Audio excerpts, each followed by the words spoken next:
reason I brought Jules up is my favourite lecture is the right to take pictures in a public place. I get very aerated. And one of my favourite videos, possibly my favourite video, is Jules getting arrested. It's not my favourite video. Yeah. Jules getting arrested when he was 15. And Jules brilliantly knowing more about the law than a police inspector with the Met Police, who wrongly arrested him, and the Met had to duly pay compensation. Okay? The other aspect, another reason why I've got Jules up today is he's going to talk about a subject I don't know that much about, and that's UGC, user-generated content, and crucially, how to sell it and how to make money out of it. Okay, I'll hand you over to Jules Mattsson. Thanks, Nigel. So I have a horrible cold, so you'll have to forgive me for that, and I'm also soaking wet from the walk up. It's always nice to be in the north. I hear that Nigel has been using me as an example in his law lectures, something which I was unaware of until today, so it's a slightly surreal feeling. Nigel's got a very good point, I think, about being able to just do journalism. You don't have to have a press card, you don't have to have a job, you can just do it. And I'm going to talk, I think, to start with a little bit about that. For context, so my background, Nigel's right, when I was 15 I was at school and I was very interested in news photography. So I spoke to a picture agency, which no longer exists, as is the state of journalism these days, and convinced them to let me take some photographs and spec them in, sort of send them in for submission down their wire to be distributed to their clients. And so I started doing that when I was 15, going out in my spare time at weekends, photographing some news stories, sending in the pictures, and then strange things started happening. They started to get used in the press, and I started to get money, which was great. And then I was kind of hooked on it. I left school when I was 16. I went on to another picture agency and started doing shifts where I'd get paid, you know, by the day as a freelancer, and also continuing to work on specs, submitting pictures. I covered stuff ranging from the London riots through to President Obama's visit, through to the G8 summit in France, through to sort of general local politics, crime, and a lot of doorstepping, very boring magistrates' courts. So I think it's incredibly important to know that you don't need anything to start off. If you know what you want to be doing, you can partly teach yourself the skills, and you have the wonderful help and assistance of Nigel and his colleagues to teach you. And there's nothing stopping you just doing it. Some of the best journalists I know who studied journalism didn't just get the degree. They worked and submitted stuff and wrote stories while they were there, both for the student press and people I know who worked freelance for the national press while they were at university. It's a fantastic idea. So then I left news photography because there's no money in it, and it's a very difficult line of work. And I started working for The Guardian as a freelancer. I was about 18, working on their digital production team, and then I went staff at the Times and Sunday Times. Now, at the Times and Sunday Times, there's another little bit of being able to just do it. My job there was as a community and social media journalist, which doesn't sound like a real job, but apart from tweeting, there was some actual work involved. While I was there, I filed a lot of FOI requests and did a lot of background research in my spare time. And although I didn't have an investigative reporting job, I was able to get a lot of exclusive stories in the paper, which was great for me. And, you know, the Times got them basically for free, because they were already paying me, so they didn't complain. And that didn't require me to be a staff investigative reporter at the Times. It just required me to know some people and to know how to write an FOI request. So I think that part of what Nigel has probably kept on telling you over and over and over again is really true. And it's not just me, it's some people I know who, like me, don't have journalism qualifications, don't have a degree, got into it just by doing. I think that's something everyone here is probably able and capable of doing themselves. I don't know what areas you guys kind of want to go into, whether it's print or broadcast or anything like that, but by and large, every sector of journalism needs stories to keep going, and those are stories that you could all be providing now and later. After I left, After I left the Times, I went to work for a news agency called Newsflow, which is kind of a start-up specialising in user-generated content. I think Nigel wants me to talk a little bit about that, so I'll come back to it. And then I went and started a contract on Channel 4's Dispatches programme, ITN, which I've just finished recently, and I'm now freelancing with ITN and sort of in broadcast news. So you could say that I've flip-flopped all over the industry, across every bit of it, without really a clue what I'm doing, which is great, because I get an idea of the different parts of journalism that you can work in and the different roles, and an idea that actually you can just find the right story and find the right people, pitch it, and you know, be able to actually do it, whether you're a student or a freelancer or someone who's on staff at a paper doing something, you know, different. Now, in terms of UGC, Nigel wants me to talk a little bit about how that works. Can I ask, do you guys cover anything about UGC in your various different courses? But maybe put your hand up if you know what UGC is. Okay, not everyone. UGC is user-generated content, and it's an incredibly important part of modern journalism, which is full of pitfalls and pain and expensive lawsuits and fake stories, and it's basically a recipe for trouble. UGC is very interesting because it's being used by some news organisations that don't have much money to try and replace the jobs of professional journalists, particularly professional photographers, videographers, filmmakers. You know, send in your pictures of the supermoon, things like that, instead of paying a professional photographer or an agency. And I don't think that's the right use of user-generated content, but I think that it has an incredibly important role to play when you have the story, you have the picture. There's a helicopter crashed into a skyscraper in Vauxhall in London a while ago, and the first picture to come out of the scene was the road lit on fire. It was a terrible photograph. It was taken grainy on a mobile phone. It was the front page of almost every newspaper the next day for a very good reason. And as I recall, I don't think the person who took it got a penny from that, which suits the news organisations just fine. But there's actually a market for UGC, and it's incredibly important to understand the ethics of doing it as well. UGC is not the same as receiving material from a professional photographer or a professional journalist. UGC is like dealing with a source. You have to be aware of where they're coming from. You can be provided with some UGC video from a protest from one side of it that's completely misleading, or a UGC picture that you don't understand or know the provenance of. There's some fantastic resources that have sprung up recently around UGC, around verification and the ethics of using it. Something like called the First Draft Coalition, which I believe you guys were supposed to hear from Alistair from, but he's had to pull out. There's also the Verification Handbook. These are all things you can read up online, and it's an incredibly useful skill to have, one that whenever I've gone for an interview for freelance work or a job, I've been asked if I know how to do, so it's incredibly good to know about. But it's also something that you can do yourself and monetize it. There's nothing stopping you as a journalist, as a student journalist. If you come across a news story, as well as writing about it, you could take some pictures or you could film it and you could spec that out through an agency and earn money from it. Same with student television stations, you know, student news organisations, anyone who creates content. It's very good to have a way of marketing it and actually earning money from it. Otherwise, it's incredibly good to have for your portfolio, but it could be doing more than just sitting on a student website. Now, in terms of that, I think I'm going to see if I can split this up into a couple of little bits and see if anyone has any UGC-related questions and then go on from there. If that's all right with you, Nigel? Yeah, I was just going to ask, in simple practical terms, you get a really newsworthy picture, who would you actually go to? You talk about agencies. Are there any particularly good agencies that are not going to rip you off and are going to monetize what you've got? Well, I recommend London News Pictures, who I used to work for, a little plug, because they're a fantastic agency started by working press photographers.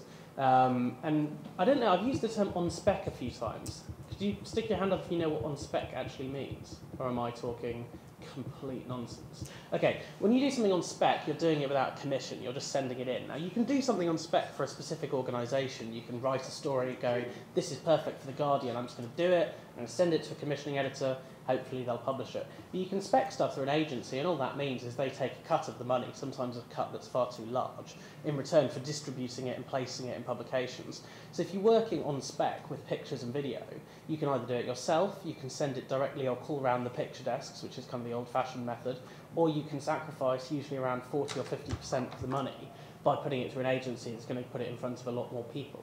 So there are websites like Alamy, which is a picture agency that's specifically designed to be open contribution.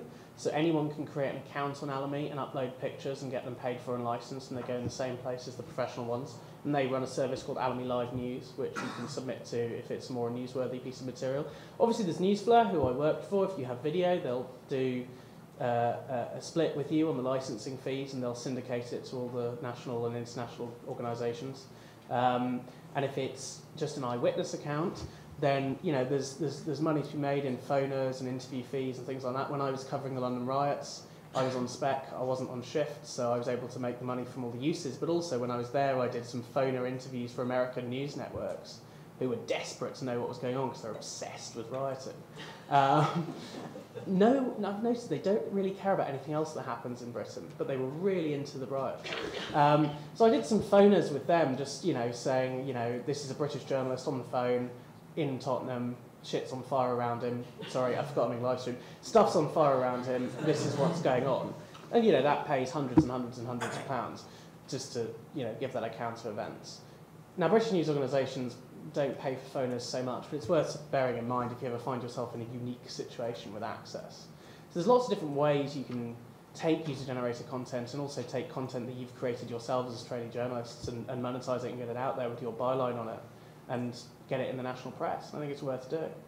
Does that kind of answer your question? Yeah. So I'm going to move to some questions about this. Who has one? Stick your hand up. Hi. If everyday people are sending like moving pictures and videos and stuff, then why are people still paying for them? Why are people still paying for the UGC or the professional stuff? The professional stuff. It's better. UGC is great if it captures that moment, that street on fire in Vauxhall, or the moment Ian Tomlinson is knocked over by the police during the G20 riots and later dies. It's fantastic if the story is too remote, too breaking, too fast, whatever, for a professional crew. The other reason that people are still paying for professional content is sometimes that professional content is all there is. Sometimes this is access restricted stuff. You can't just wander into Downing Street with a camera phone. You've got to be a professional photographer. It's substantially better, and it's incredibly important that people understand the distinction, I think, and that it's not used to replace professional material as some local outlets in particular have been doing in order to save money. Does that kind of answer that question for you? Who else? Anyone? This is not the most organised presentations, so have a conversation with me. See what you want to know. Hi. Do you think UGC is taking over professional photography? Do I think it is taking over, or do I think it will? Both. I think it's at risk of doing so, particularly when you're talking about local news.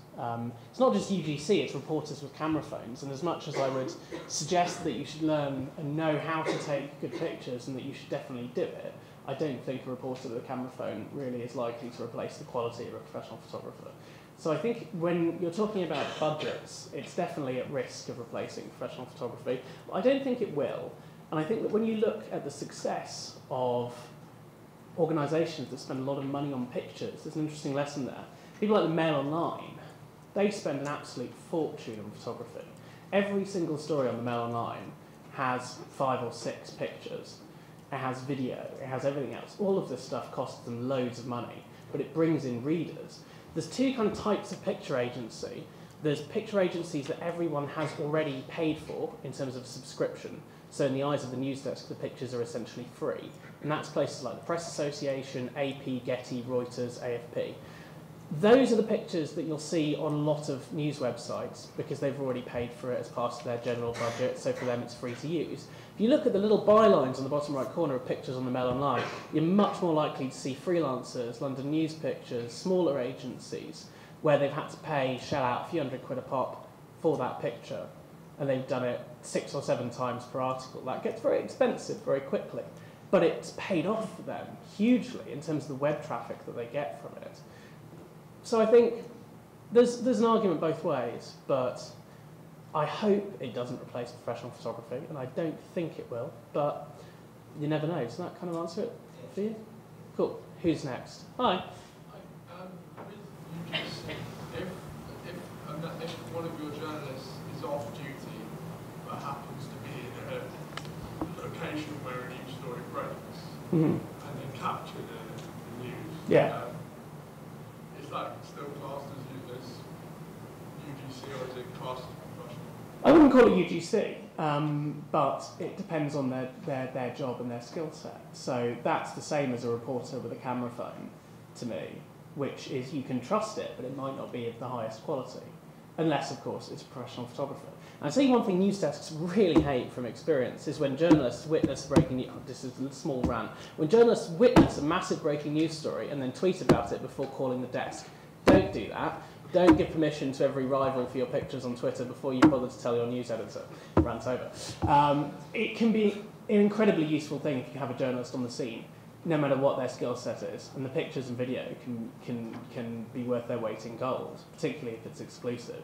So I wouldn't call it UGC. You don't have to worry so much about verifying it unless you really don't trust your journalists, but it may not be the best quality material in the world.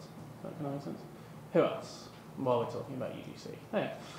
What, I know pictures are the main thing, but why would you would you count sort of other things that are created online as UGC as well, like How do you mean? articles that are, because What, in terms of written material? yeah. Okay, so I wouldn't call writing UGC.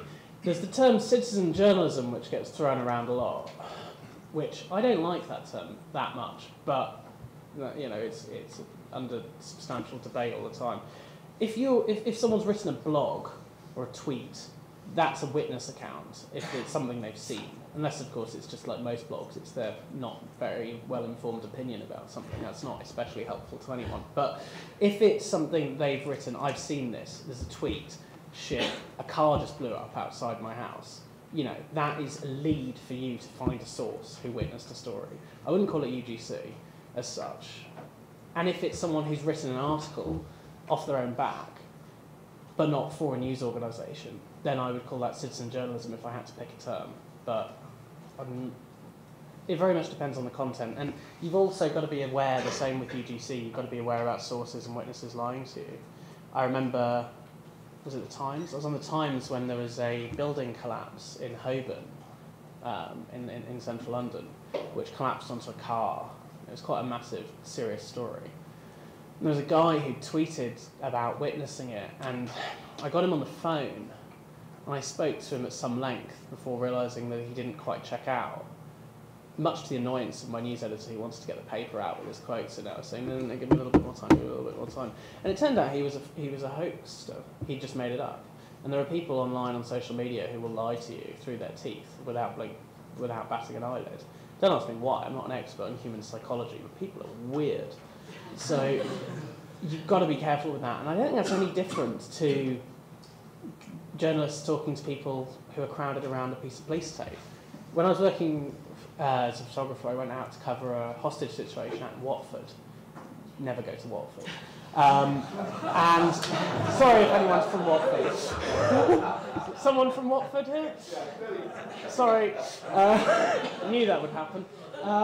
It was a guy it was a branch of the Co-op Bank, I think, had allegedly taken people hostage. Anyway, I witnessed the most amazing thing. There were these two kids. There was a reporter from a local paper, and there were these two kids. The local paper had up on its website an exclusive picture that they got, I think, from Twitter or something, of the situation. And I watched this reporter look at this picture on this kid's cell phone, pay £100 for it in cash for the exclusive rights, call the desk, and then discover the kids had downloaded it off the paper's website. So he was not happy, and the kids were nowhere to be seen.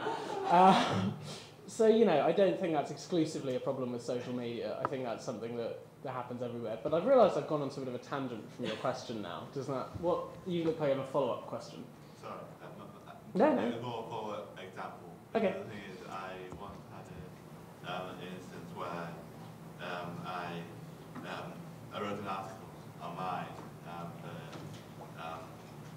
an organisation which run themselves as the UK's Alternative News Network. As what, sorry? As the UK's Alternative News Network. Alternative. Shout out UK. Is that Indomedia? Hmm? Is that Indomedia? No. No, It's, okay. Good Go on. one. Shout out UK. Okay. And within about a day of it being published, I had a call from my editor saying, "The One Show wants to speak to you." And yeah, they wanted to speak to me about the topic that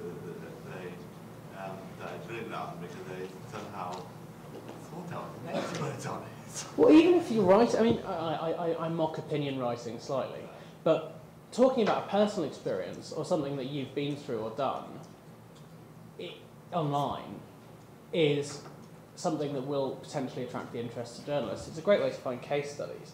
I mean, I remember the day after the Brexit vote, and I was working on Channel 4 News, sort of borrowed from dispatches for a couple of days, and we needed a case study really quickly of someone whose small business was going to be affected by Brexit. And I just took to searching on Twitter, small business and Brexit, and found a few different people and called them up and spoke to them. We ended up interviewing the most Channel 4 self-parody case study known to man, which was an independent loom weaver that specialised in tassels based in Hackney. I don't know if any of you really watch Channel 4 News or anything, but it has a little bit of a reputation for things like that, so it wasn't ideal. But she was available and she was near the studio. I think if you're a journalist, knowing how to find things online and on social media and on blogs that can make good case studies is a really useful skill. So clearly the one show you did that with yourself.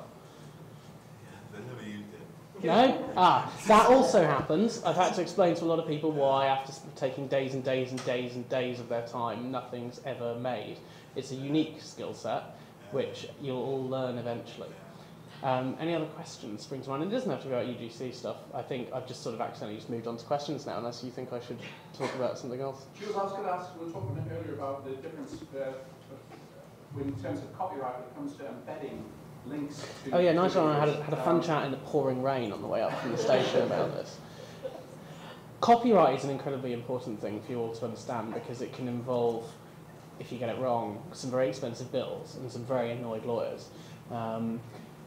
If you're a journalist working online on a desk and there's a picture on Twitter, then you can embed that tweet, sure, although it's not always good practice because a lot of the time people copy stuff from each other on social media without attributing it back to its original source. And although you probably haven't done anything illegal by embedding the tweet, not a lawyer, so don't quote me on that if you're ending up in court for doing so, if you probably are better off finding the original source and clearing it with them. And the other thing, it's lazy. People who just embed tweets and run a story based on them are missing out on the ability to talk to the person who actually saw it and witnessed it. And they probably have more pictures, more video, more lines than they managed to fit into 140 characters. They could make your story 10 times better than your rivals. So I'm not best thrilled with the practice of just embedding stuff, but if you are not embedding it and you're actually re-uploading it and using it in print, on broadcast, on a content management system, whatever, then you really need to clear it. Otherwise, you can end up in a lot of trouble. There are some exceptions to that. There are rules around fair use, and there are situations where editorially you can justify nicking something. But really, you need to refer that up and consult with your friendly neighbourhood editorial lawyer, who will hate you as soon as you say that, but may eventually end up agreeing with you, depending on the circumstances. Are there any questions to follow up from this around UGC and copyright or anything? Hello. How do you know if you can take a picture and try to sell it? How do you know if that's work? So there's an NUJ rates guide online that I recommend looking up. Just Google NUJ rates, and it's a pretty old rate card, but it's a pretty good guide. Good luck negotiating people to pay the NUJ rates, but it's a start. It really much depends on what you have. If it's a local story, you may find the local paper will say, yeah, we don't really have any budget, we might have 50 quid. If you've posted the picture on Twitter or something, it's unlikely anyone's going to come at you offering you money that's going to say, hi, I'm from XYZ, can we use this picture with credit, please, thanks. And sometimes when you look at a breaking news story and someone's tweeted about it, you can see a chain of replies from about 100 journalists saying the same thing, usually about 20 of them from different parts of the BBC. So, you know, no one's going to necessarily offer you the money, but if you have control over the copyright, you have the picture, if it's newsworthy and if it's important, then you can negotiate a fee. If you have the most amazing, exclusive breaking news picture, you can probably pretty much write yourself a cheque to a certain extent, but generally it won't be loads. Take the NUJ rates and subtract a bit because it's probably a terrible mobile phone photo unless you're an amazing photographer, and go from there, I guess. Does that kind of help? Who else has a question? Just to come back to again, talking about embedding. You have something like, I think it was last year, the famous Ron Pickering video. Oh, God. Yeah. How does that work in terms of the person doing that making money or not making the money?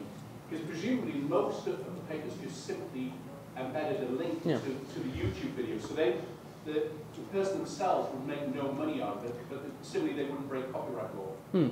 Well, the person themselves I think would make money from it, because if it's on YouTube, unlike Twitter or some other platforms, you can have ads on your videos, and I'm pretty sure the guy in that case did, if not at first, certainly very quickly when the video was everywhere, turn on ads to make some money from it. There's also a thing with video where you can work with agencies and organisations, as well as the ones that specialise in news. There's a whole new sub-industry of licensing companies that specialise in viral videos now.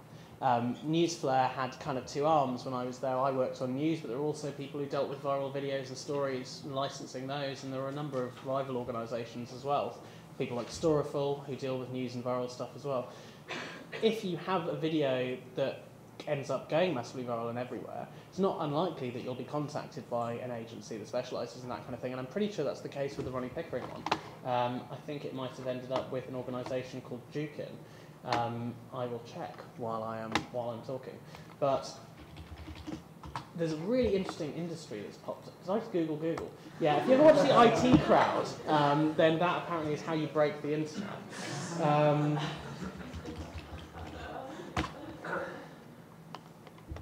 Let's see. Whoa, this is just a random copy.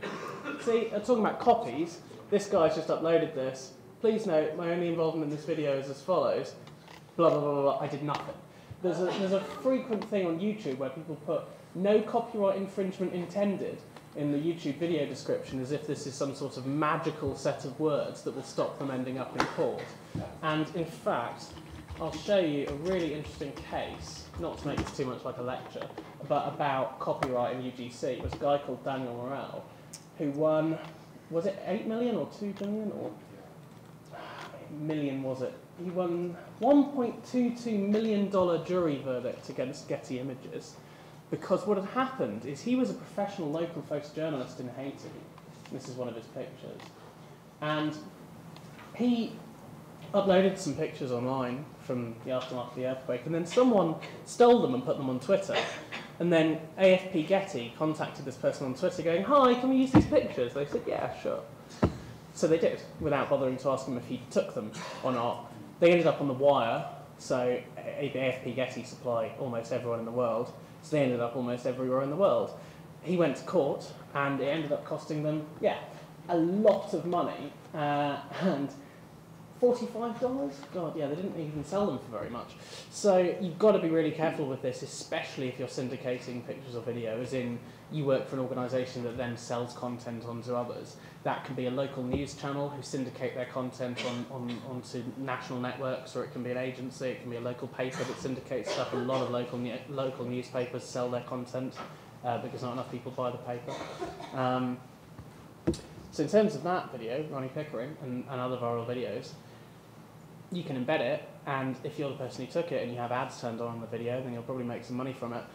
If you're licensing it through an agency, then the newspapers who want to use it will probably be happier to pay the agency money than to embed your YouTube video. And the reason for that is if they're embedding your YouTube video, they can't monetize the hits themselves. Look at the Mail Online. You almost never see, I don't think you ever see, an embedded YouTube video, despite the fact they run loads and loads and loads of video stories. They're all in their own player with their own ads, because for them it makes a lot more sense to get the revenue themselves and pay an upfront cost than it does to just embed a YouTube video, which kind of looks a bit sloppy as well.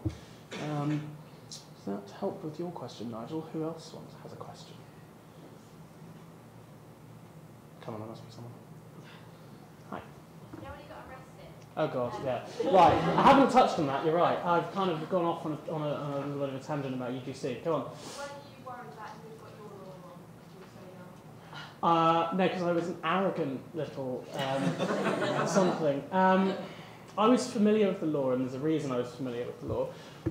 I got quite involved when I started out with my trade union, with the National Union of Journalists, and with the London Photographers branch within that, and an organisation and a campaign called the I'm a Photographer and the Terrorist campaign, which was essentially run by the same people who were mentoring me as a young photographer, and I was very lucky to have their mentoring and their help. So I was pretty familiar with it, kind of being involved with that. Most people probably wouldn't be. It's a really nerdy thing to know, but it's incredibly useful. And it's not it's not that hard in practice. Essentially, in the vast majority of cases, you have a right to take pictures, and there's no reasonable expectation of privacy in a public space. It's kind of self-defeating otherwise. There are some exceptions to that. There's lots of complicated case law, but as a basic starting point, it's hard to go wrong with, unless you're photographing, you know, a covert operative for MI5, then you're unlikely to be in breach of the Terrorism Act. So if you ever find yourself in a similar situation, a lot of student journalists do end up in that situation, as do a lot of professional journalists, not just photographers, producers as well, TV producers, reporters. It's a long-running issue with the police, unfortunately. Then it's important to know your rights, and Nigel, I believe, is very keen on telling you about them in his lectures, jumping up and down, I've been told. Is that correct? I got out of the NCTJ programme and study after a sort of drunken NCTJ work. Oh, I didn't know if I was allowed to tell them that you were drunk at the time. Yeah. Several glasses of wine later. It is something that affects our own students down filming in Worcester. There was a student a couple of years back got told by the police that they'd be arrested if they didn't appear on taking a photograph of a minor road accident. Now, we were talking earlier about maybe there's times you've got to think, is it worth the argument? But you have a right. There's nothing to stop you taking pictures in a public on a public road. As long as A, it is a public road, and B, you're not doing anything else that they can try to argue you're breaking the law, which is what they would have tried to. Well, with me, they argued that I was breaking a number of laws because they couldn't decide which law I was breaking. They went through a laundry list of terrorism, antisocial behaviour, privacy, and then they settled with, we'll sort it out later. But it's something that's happened not just to me, but to almost every working press photographer I know, and quite a lot of working broadcast producers, that they've been stopped by the police from filming or photographing or otherwise working in a public place. Knowing your rights is an incredibly good thing to kind of have under your belt. For me, the most useful bits of law, apart from the obvious how not to get sued for defamation kind of thing, that I know are the Freedom of Information Act, knowing your rights under FOI, knowing how to appeal a refusal, and knowing my rights when it comes to news gathering on the ground and things like that. Knowing your rights to access information, both in terms of requesting it from a desk and in terms of getting out and getting it on the ground, are fundamental skills, I think, and it's good that Nigel makes such a big deal out of them, because it's very easy to be intimidated in that kind of situation, whether it's someone's refused your request for information or someone's threatening you with arrest, and just go along with it. I mean, it would have been easier, but and in quite a lot of cases, you'll find the police ask you to delete pictures and video. Has anyone here, put your hand up if you have, had a debate or argument around photographing or filming before? Part of Nigel, I know, has. Anyone else? No? Okay. Or what about with access? So you guys do court reporting as part of your courses? Have you ever ended up in an argument about access to courts? Any of you? Nigel? Yeah, you have as well. Very good. You will, at some point, probably end up in that argument. Whether it's you're trying to get copies of court transcripts, whether you've made an FOI request, whether you are trying to get into court, trying to get into a public hearing, trying to take a picture, trying to take a video. So knowing your rights as a journalist are quite important. And it's not just as a journalist, you don't really have any more rights than anyone else. It's just that people don't understand what the law is. Are there any kind of follow-up questions from you or from anyone else about that? Have you got anything else you want to ask? Was your mum angry when you got arrested? Sorry? Was your mum angry when you got arrested? Well, I have a complicated relationship with my mother, so no, not that I'm aware of. But my dad is a photographer, so he was found the whole thing hilarious, which was not the reaction that you might expect, but yeah, that's an odd question that you've thrown me there slightly. I can tell you that I've been, on occasions when I've been news editing on a desk, when a journalist has ended up in a situation like that, I've been annoyed at them. Because sometimes it's not the right call to argue. Sometimes you just need to leave. As long as no one's threatening to delete your pictures, then just wander off and carry on with the job. So I've had to untangle hours worth of legal pain instead of dealing with getting the paper out because of it. So to take and twist your question, it's possible to get a bit wrong with it as well. Any follow-up questions? Have you got any more? You've got some fun questions, I see. Oh, you've got one. Have you been in the US? Is it quite different there? I haven't been in the US. I've been working a little bit on the election. I don't know where that started from. It's something that sounds me. You started that, right. I was working on the election in London remotely, so I don't really know. I have been to the States before. I can tell you a little bit about working in the US. I covered Occupy Wall Street in New York City a while ago, and the police in America really don't like you very much, but they actually also have guns, which makes it a little bit harder to argue with them. They also like tear gas, but really the worst are the French police, the CRS, the riot squads in France when I was covering the GA. They just shoot tear gas canisters at your face and really don't care that much whether you're a journalist or not. The atmosphere in the States is different. There's an interesting thing about press accreditation. This is an incredibly boring thing, but I find it interesting. There's something called the UK press card, right, which looks like this, and it's an independent accreditation thing which is run by an organisation called the UK Press Card Authority, and it can be issued by one of a number of gatekeepers, the National Union of Journalists, ITN, Sky, different papers, whatever. It's the Universal British Press Card. That used to be controlled by the police until the 1980s, and the police were continuously threatening to pull reporters' accreditation or photographers' accreditation if they did something they didn't like. So the industry stood up, had a massive row with the police, boycotted the official press card and made their own on little bits of paper, and eventually won, and now we have the UK press card. That's not the case in the US. If you want to get a press card in America, you've got to go through your local police department, and there are loads of problems with that. When I was in New York, I didn't have an NYPD press credential because it takes 2 months to get for an overseas reporter. And so I was just continuously being told, we don't believe you're a journalist, we're going to arrest you. Didn't, thankfully, but lots of other people ended up in jail, including journalists. And the same thing recently with some of the protests in St. Louis, Missouri, and some of the Black Lives Matter protests. There's been a lot of journalists who ended up on the wrong end of a police cell. And because the policing is so split up state by state in the US, I think it varies massively compared to the UK, where although there are different police forces, there are national organisations like the Police Chiefs Council and what do they used to be called? ACPO, who issue national guidance. The guidance for the police is really clear that they should let journalists do their jobs. It's just whether or not the individual police officer on the ground knows it. It's a good idea to know the phone number for your police's on-call press officer if you end up in an argument like that. Does that answer your question about the States? Slightly not about the election, but alright, I'll let you go next. Speaking of police, there was a case, you were involved in a case in, I think it was 2014, about the police holding your personal details and a lot of other journalists' personal details. I wonder if you could tell us a little bit about that. Okay, so this is a little tricky because there's an ongoing legal case, so I'll be careful what I say because I'm very aware that I'm being live streamed and my phone keeps buzzing because people are tweeting things. I hope it's all nice. I discovered, along with a number of other journalists, a number of other journalists first discovered that the police in London were holding intelligence information about them and about their professional activities. I didn't think they would be holding anything about me, but a lot of journalists that I'd worked on the same jobs with found out that stuff was being held on them, so I put in a request under the Data Protection Act, which is a great piece of legislation, to the Met Police for all information they held about me. And I'd waited months and months and months, and then suddenly this massive envelope turned up at the post office, too big to fit through my letterbox. And I went and picked it up, took it home, opened it, it was like, oh my God, there's like 50 pages here. And that was the first half. So, yeah, the police have an interesting mentality with journalists, and this was because I used to cover a lot of public order situations, which is police speak for protests and riots, as a photographer, so I ended up on the sharp end of it with the police, who were tooled up and unhappy, and they didn't love journalists or photographers being there in a lot of cases. So they started to treat journalists much like they did the protesters, and they'd keep notes and they'd stop and search you and things like that. We'd stopped and searched a lot doing protest work. I've got a little thing at home somewhere, I've lost it because I moved house, but of all the stop and search receipts under the Terrorism Act that they've had over the last 6 years, they can basically cover a wall. So I'm limited as to how much I can say about that, except that the police have agreed that I'm no longer a relevant domestic extremist and have deleted my file, but the case involving everyone else is ongoing.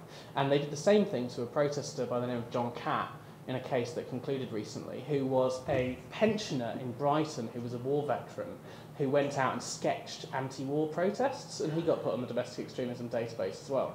So it's clearly an interesting place to be. But yeah, unfortunately, there's a limit as to how much I can talk about that case, really. You had your hand up before over there, I believe. What did you say to the police when you got police? Thanks, guys. Bye.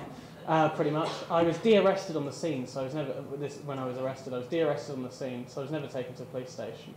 I was just handcuffed for a bit and had a bit of argy-bargy with them, and then eventually I was on the phone with a colleague who was local BBC News, who was down the road from me, who I knew, just going like, I need a bit of a hand here, I think I'm about to get arrested. And then luckily, after I'd been arrested, he turned up in tow several other journalists who, with their cameras rolling, and the police suddenly had a moment of, oh, maybe we should let him go. And they called the local sort of scene commander, who instructed them to immediately let me go. They then stopped me on my way to the tube later, a very senior officer, profusely apologising and asking if I was planning on publishing anything about this incident.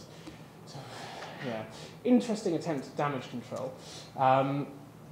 So what did I say? I didn't say very much, except that, you know, I'm not very happy with you. Can you not do that next time? And I'm going to leave now. Thanks.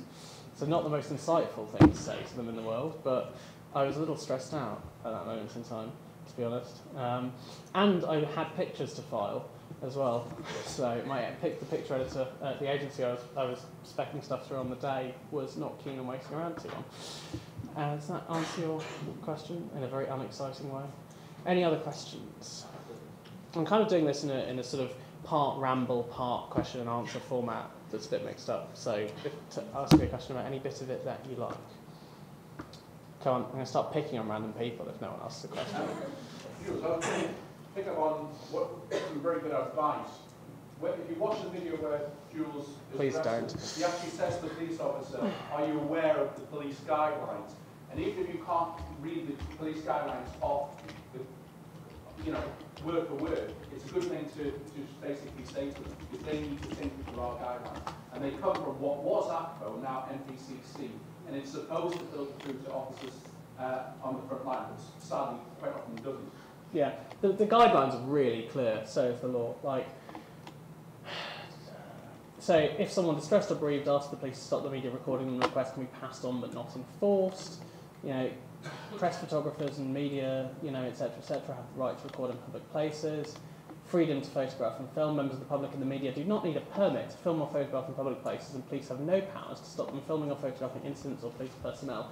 It's really clear, but unfortunately, there's a massive misconception amongst the general public around the laws around photography and filming, and the police are no exception. The problem is the police can put you in handcuffs. So, Jules, can I ask another question? Have you ever been approached by the police to ask for your photographs for evidence? And if so, can you explain what you would do and why? I have. There's a tricky situation that you'll find yourself in if you're working as a journalist or a producer or a photographer in a situation where crimes are being committed, so a riot or a public order situation, where you may well have recorded evidence of criminality, and the police may well eventually, after they've finished, you know, weeks or months later, go, oh wait, they have some evidence, let's get it. And you can't give it to them without a court order. Ideally you want to fight even the suggestion of a court order as well, depending on the circumstances. But it's something called a production order, which the police can apply for, which is a court order allowing them access to journalistic material. And I have been approached by the police before, asking me for copies of material that I've recorded from public order situations. And I've never provided it once, and I've never ended up in court for refusing. I've very quickly and rapidly spoken to a lawyer, though, when I've got those letters, which I strongly recommend you do, because you can end up in prison if you go about it wrong.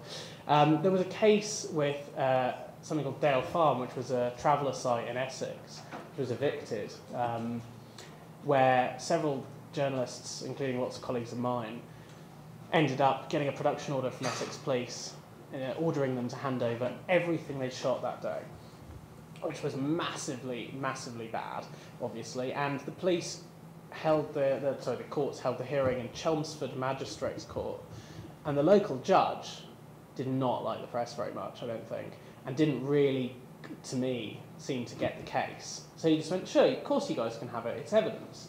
That was rapidly appealed to the High Court, and now there's an incredibly useful piece of case law saying you absolutely can't do that. So the law's largely on your side. If the police want your material, they have to be very specific about what they want, they have to show why it's of evidential value, and you can challenge it in court. It's a bit of a different situation with interception of your communications, but that's something that's far too long-winded to really go into. Saying that, your material as well is what's called journalistic material under PACE. So if the police come up to you on the scene, rather than sending you a letter later and say, give us your memory card, give us your phone, say no, because they don't have the power to take it off you if you're a journalist. And it's not, I am a professional working journalist. The definition under the law is that it is journalistic material. So student journalists, anyone doing journalism is protected by that law. Special procedure material if it's just things that you have recorded as a journalist. Something else called excluded material if it's material you hold as a journalist that's confidential, like the identity of a source. So in terms of being asked for your material, you have really strong protections under the law, and I strongly recommend using them. Jules, I wonder if you could just explain why that is. It's not just a question of being awkward and not wanting to help the police. There is a good reason for... Oh yeah, I mean, there's two things. If you're talking about a public order situation, then if people who are protesters and activists, and generally the public, view the press as an intelligence and evidence gathering arm of the police, it puts your safety at risk. So I've had camera equipment smashed by the far left, the far right, and the police. It's a great sort of trifecta of people that are involved in protest. And I've had it from both sides that, you're just going to give that to the police, so don't take effing blinding pictures of me, all right, or I'll smash your face in, kind of thing. And that is a very real danger of violence when you're covering a public order situation, particularly when it involves extreme groups. And if people start to see you as being somebody, or the press generally as being a group that exists to supply that material to the police, it puts you in harm's way even more. And the flip side of it as well, when you're talking about information from sources and things like that, is that nobody will ever speak to a journalist again as a whistleblower if they think that it's going to be handed over to the police or the authorities or their employer or what have you. So there's two very good reasons. There was a case, I can't remember his name, which is terrible. I don't know if any of you ever read The Bang Bang Club. It's a really good book and I strongly recommend it. South Africa, was it Kevin Kelso?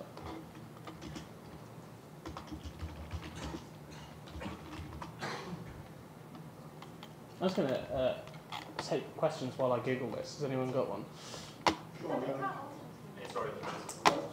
Who's being pointed On the out? ethics of it, because we've had postgrad students who went to a press conference in the street where there'd been an arson attack, where people had been died in the house, and they asked people to stop filming while the family came out of the house. Yeah. So that's, you're permitted to, but on ethical grounds, just to me, where do you draw the lines on taste and decency and ethics yourself?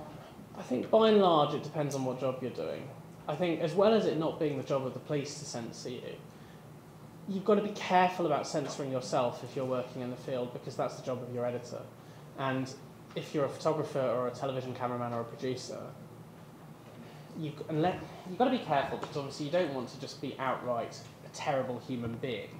But at the same time, really it's the decision of your desk what gets broadcast or published, not you, particularly if you're a junior journalist.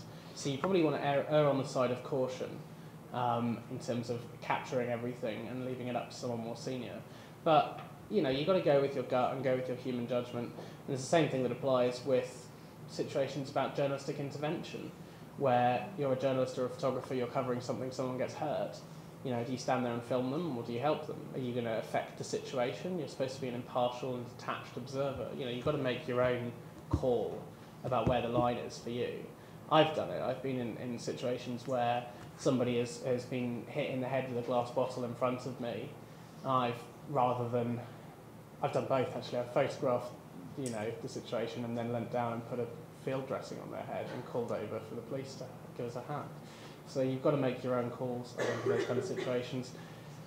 And it depends on who it comes from, that kind of request, in terms of what relationships you have to build up. You've got to have a working relationship with people like, police press officers and things like that. If it's just a police officer on the ground who doesn't understand the law, you can pretty safely tell them to stop being an idiot. But if it's the press officer from a force that you have to talk to, then you might want to make a deal with them. It kind of depends on the situation to me. Hi, you've got a question? Sorry, do you like the police? Do I like the police? Yeah. I mean, I think the police do an incredibly important and incredibly difficult job.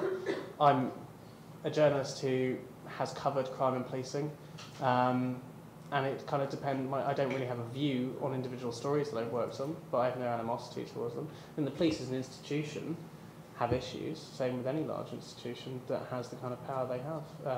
There have been a catalogue of problems between journalists and the police, ranging from them using Ripper to spy on journalistic communications to them arresting photographers. So I think that's bad, and I think the police do plenty of good things as well. So your story. I was covering a demonstration from the English Defence League a while ago in central London as a photographer, and I got my left-hand side sprayed with lighter fluid by an EDL protester and then set alight. So my jacket went up in flames. I thought I'd been stabbed because I just felt this really sharp pain. I didn't know what was going on. Probably had my life saved by one of the police medics because he grabbed me and pulled me out of it and threw me to the ground before I knew what was going on to put the fire out. I had very minor injuries. I was very lucky. So, you know, nothing against them. Incredibly helpful to me in the past, and plenty of times when I've been out covering a job in the field and police officers have been incredibly helpful. I remember one situation where there was a group of police officers not letting me through a cordon during a protest. The sergeant came over and said, you know, if it's, you know, what was it? I think an amazing quote, which was, I don't care if you like them, but if it's the press or Mother Teresa, please let them through the police line. So, you know, it's not everyone, it's just some of them. Does that kind of answer your question? Do I come across like I don't like the police, do you know? No, I was just thinking with there's a risk of perceived bias. Some of the situations that you've been in, I can understand if you say you don't like the police, but I can also now see why you would like the police as well. So. I think it is my job to try and stay as impartial as I can when I'm covering them. But as a person, I have no animosity and no huge love for them necessarily either. I think they're just part of society and they are flawed and things go wrong. What do you think? I haven't had any situations with the police. Well, I have once on a night out in Sheffield, but they were nice and calm. What did you do? A drunk guy came up to my friend and he said that he hit him. So the police came over. We were walking up an alleyway and he said, "Can you boys, can you stop here?" And it was cold, so we had our hands in our pockets. The police officers, you just take your hands out your pockets, see if you've got any bruising or if you had any blood on your hands. And they did their job, and for me that's. Well, again, it's a tricky job to do because those kind of situations can escalate quite seriously, and I've seen police officers get injured, you know, in these kind of situations. In fact, on the subject of whether or not you intervene in a situation, I'll show you a photograph I took while I'm finding it. You had your hand up with the amazingly colourful hair. Yeah, so I've been on a lot of demos where I've seen police behaving brutal. Yeah. I just wondered if you've seen that when you report on that, if you've seen them start to be like, for example, I've seen like repeatedly like me and my friend who in his stomach threw up, would you report on that? Will I report on it? Yeah. If I have, you know, I think I have seen that. I've seen it happen to colleagues as well. And I absolutely would. If I had evidence of it, I'd publish it. And if I saw it, I'd write about it in my coverage. I have no, you know, I think you need to fairly and accurately reflect what happens. And if that's something that happened, that's something that's newsworthy. Yeah, if you have it in the back of your mind that might affect your relationship with police in the future, that's No, I try not to worry about that, to be honest. Yeah, I mean, I've run plenty of other, you know, stories on the police that I've needed access and I've had no problems. So press officers is not all Malcolm Tucker kind of like, you wrote a bad thing about us, so we're going to screw you over. Although I did once have a press officer from an unnamed government organisation threaten to end my career. So, you know, I don't think as a journalist it's your job not to worry about that to some extent.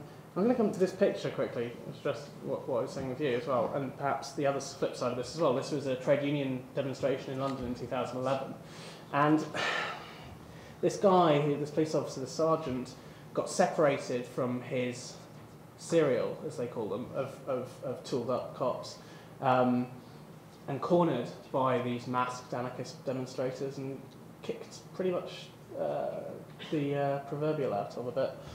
Now, I photographed it. I was standing right next to him with a really wide lens. It was right here. I didn't intervene for a number of different reasons, ethical and safety. But if it had carried on for a couple of minutes longer, I might have. But luckily, as this happened, a bunch of other cops saw it and came running in and pulled him out.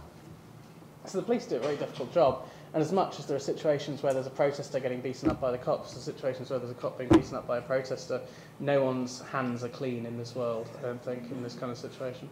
Anyway, I'll just read that random example. This picture, by the way, got nicked by someone during the London riots who cropped my watermark off and tweeted it saying, it's a Daniel Morel style situation, and tweeted it saying, my mate sent me this picture from Birmingham from the rioting.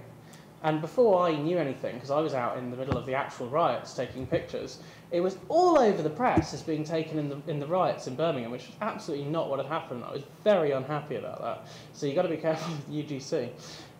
Any other questions? Running a little bit tight for time. Oh, right, okay. We've got time for one more question if anybody's got Better one. make it a good one. I'll take it maybe from someone who I haven't. Does anybody taken a not question ask a question from who wants to before? ask a question? Gentleman at the back? No. How much does the state have? You're going to have to speak up a bit, I'm afraid. How much does the state have on journalists? Because you said yourself that you like to drag files. How much does the state have on journalists in terms of information? Yeah, on journalists. I think it depends. I mean, there's information and there's information. Every time you email a press officer or call a press officer, information and logs will be created of your inquiry, and that's perfectly necessary for them to do their jobs. There's that, and then there's, this journalist's a troublemaker kind of police file. I think if you cover public order situations where you run into the police a lot when they are out and about with intelligence officers, which they do on protests, then you're not unlikely to end up on a police database or something like that. But hopefully that's something that will change in future. But I think it's very difficult to know how much information the state holds on journalists. I think it depends very much on what kind of work you do. I know that's not really an answer, but does that help? Just to come off the back of that, you have got the right to make what's called a subject access request, a SAR, under the Data Protection Act. I've done it myself in the past. Did you get anything back? Sorry? Did you get anything back? I ended up in a weird situation where I was trying to ask the police if they had intercepted any of my phone calls. No, neither confirmed nor denied. They wouldn't tell me, Yeah. and ended up with a tribunal who investigated, and they wouldn't tell me. Yeah.